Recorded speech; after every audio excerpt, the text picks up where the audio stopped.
اور یہ وجہ تھی، میں آپ کو ایک نکتہ بیان کرا، اہل ہند ہو، آپ لوگ اہل ہند ہیں، جب آقا علیہ السلام دنیا میں آئے تو زمین پر اجنبیت تھی. یہ بائی دی وے موضوع سے ہٹ کر ایک جملہ کہنا چاہتا ہوں، آگے چل رہا ہوں. زمین پر اجنبیت تھی، اور اجنبیت کو دور کرنے کے لیے بھی اس میں مصطفیٰ پہنچا. اور آپ حیران ہوں گے جو میں حدیث کوٹ کرنا چاہتا ہوں، اور وہ حدیث ہندوستان سے متعلق ہے. خدا جانے سرزمین مکہ بھی تھی، سرزمین شام بھی تھی، سرزمین عراق بھی تھی، سرزمین مصر بھی تھی، عرب و عجم کے سب بلاد تھے. یہ اللہ جانے راز کیا تھا. آدم علیہ السلام کو اتارنا ہی تھا تو بھی شہر مکہ میں بھی اتارا جا سکتا تھا، اتارا ہندوستان میں.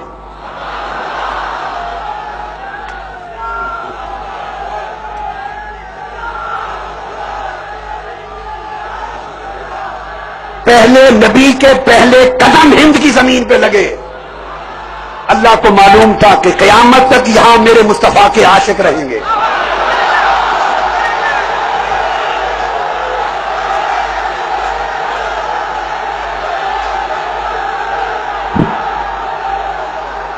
حدیث سنیے، حدیث سنیے. گرم دے دو گرم. حضرت ابو ہریرہ رضی اللہ تعالیٰ عنہ روایت کرتے ہیں. کون؟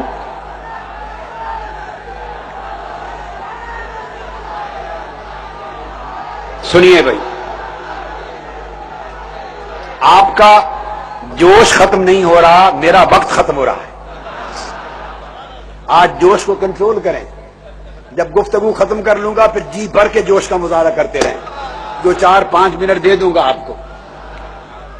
سنیے حدیث. ابو ہریرہ رضی اللہ تعالیٰ عنہ حدیث کے راوی ہیں، اور حدیث کی روایت کی ہے امام ابو نعیم نے حلیۃ الاولیاء میں، جلد 5 صفحہ 107.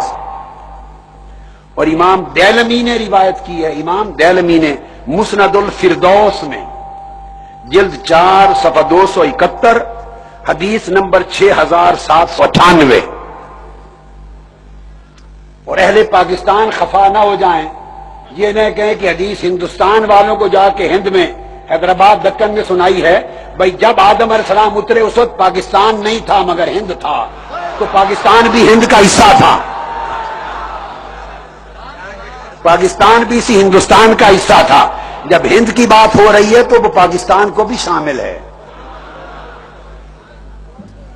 ایسے حاجی عبدالرؤوف صاحب کیوں نہ ناراض نہ ہو جائیں کہ میں کیوں ٹی وی پر یہ نشر نہیں کرتا کہ پاکستان کا نام نہیں لیا، صرف ہندوستان کا نام لیا، بھلے اس وقت پاکستان بھی ہند کا حصہ تھا.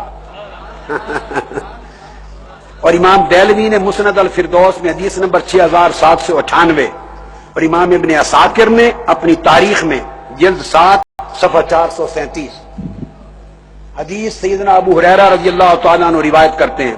قال قال رسول اللہ صلی اللہ علیہ وآلہ وسلم، آقا علیہ السلام نے فرمایا،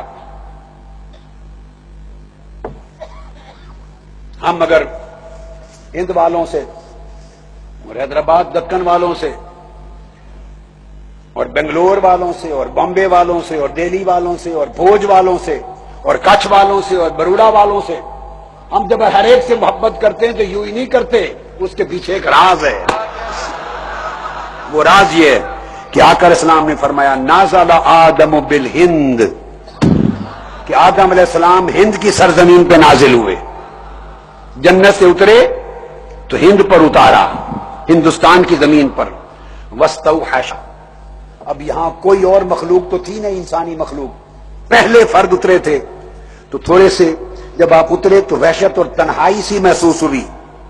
جب تنہائی محسوس ہوئی تو رب کو پھر پیار آ گیا.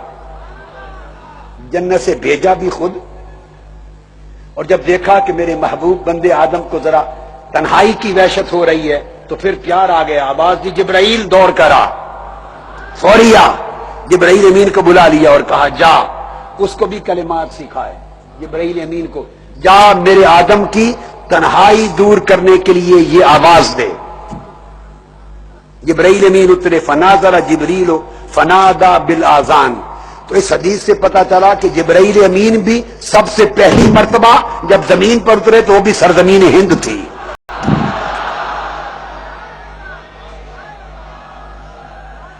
فنادا جبریل، اور ندا دی بالآذان، آذان کہی۔ تیسری بات، روئے زمین پر سب سے پہلی آذان کہی گئی، وہ بھی سرزمین ہند پر کہی گئی۔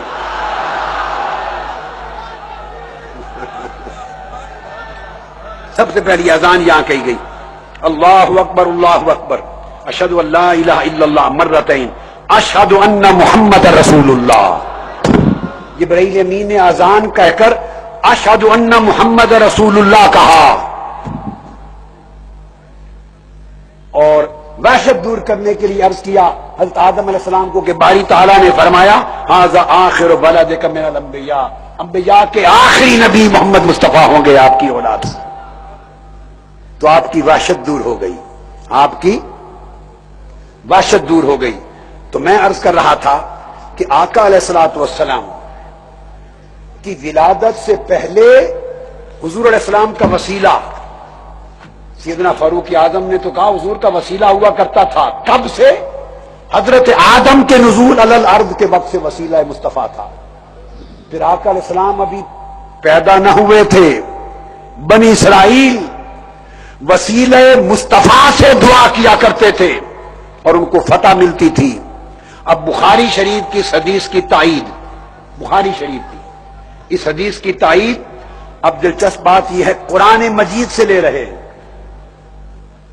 توجہ سے سنیے، قرآن مجید سے تائید لے رہے ہیں، اور میں کوٹ کر رہا ہوں امام طبرانی کی التفسیر الکبیر، آیت ہے قرآن مجید کی سورہ بقرہ کی آیت نمبر 92 سورہ بقرہ کی، الفاظ ہیں وَكَانُوا مِن قَبْلُ يَسْتَفْتِحُونَ عَلَى الَّذِينَ كَفَرُوا فَلَمَّا جَاءَهُم مَّا عَرَفُوا كَفَرُوا بِهِ، کہ یہ بنی اسرائیل اہل کتاب حضور علیہ السلام کی ولادت سے صدیوں پہلے میرے مصطفیٰ کے نام کے وسیلے سے کفار پہ فتح یابی مانگتے تھے، حضور کے وسیلے سے جنگوں میں فتح یابی ہوتی تھی۔ آقا کا توسل حضور کی ولادت سے پہلے بھی جاری تھا۔ اب اس کو امام طبرانی اپنی تفسیر التفسیر الکبیر میں روایت کرتے ہیں، اس آیت کریمہ کے تحت سورہ بقرہ کی اس جلد میں صفحہ نمبر 206 جلد اول، امام طبرانی کی تفسیر، وہ فرماتے ہیں اس آیت میں بنی اسرائیل کیسے فتح یابی مانگتے تھے وسیلہ محمد مصطفیٰ سے صلی اللہ علیہ وسلم۔ اب امام طبرانی کی تفسیر دے رہا ہوں قرآن مجید کی آیت کی شرح میں، وہ کہتے تھے اللہم انصرنا علیہم باسم نبیک وبکتاب الذی تنزل علی الذی وعدتنا انک باعثہ فی آخر الزمان الذی یجد صفتہ فی التوراۃ، اے اللہ تعالی جس نبی کو آخر الزمان مبعوث فرمانے والا ہے، جس کی شانیں اور کمالات اور عظمتوں کے تذکرے ہم اپنی کتاب تورات میں پڑھتے ہیں، اس محمد مصطفیٰ کے اسم پاک کے وسیلے سے ہمیں کفار پہ فتح عطا فرما۔ یہ قرآن مجید نے کہا وَكَانُوا مِن قَبْلُ يَسْتَفْتِحُونَ عَلَى الَّذِينَ كَفَرُوا، کہ مصطفیٰ آپ کے آنے سے پہلے ان لوگوں کا عقیدہ آپ پر، آپ کی عظمت پر، آپ کے وسیلے پر، آپ کے معجزات پر، آپ کی کرامتوں پر، آپ کے اوصاف پر، آپ کے کمالات پر، آپ کی برکات پر اتنا تھا کہ جب آپ نہیں آئے تھے تب آپ کے نام کے وسیلے سے مجھ سے فتح مانگتے تھے اور میں فتح عطا کرتا تھا، جب آپ آ گئے تو حسد میں مبتلا ہو کے آپ ہی کے منکر ہو گئے۔ یہ قرآن مجید کی آیت ہے۔ تو اس آیت نے حضور کی ولادت سے پہلے حضور کا وسیلہ ثابت کر دیا قرآن نے۔